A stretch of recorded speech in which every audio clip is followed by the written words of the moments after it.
Mami Ellen ay parte nga po sa 1,000,000 views ng EDSI. So, hello po sa ating lahat mga ka-team EDSI. I hope nasa mabuti po kayong kalagayan. Wag po natin skip ang ads ni Kuya Val, Kalinga Prab. Ipatuloy po natin silang suportahan, tangkilikin ang kanilang mga video.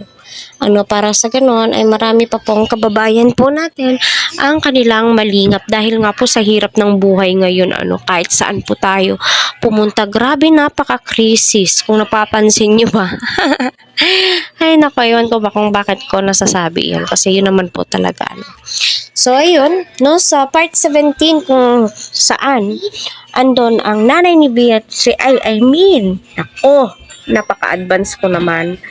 Ang nanay ni Kalinga X ay sa wakas nag-million views na nga po. Unang-una, marami pong salamat sa lahat ng supporters ng Team EDSI. Sa walang sawang pagsuporta po ninyo, pagtangkilik sa mga video ng EDSI sa pagmamaraton.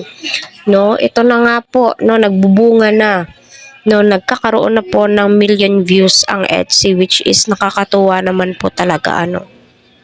Yan naman po talaga yung gusto po natin at naway maulit po na makita po natin sa vlogs ni Kalinga Prab na andon ang mama ni Kalingap Ed na susuporta kasi kita naman po natin na masayang-masaya nga po ang mama ni Edu nung andoon si Viancy. So alam naman po nating lahat na aware nga ba ang nanay ni Edu sa pagpunta ni Viancy. Sana ay sa susunod ay magkabanding po sila para sa ganon ay makita po natin yung reaction ni Viancy.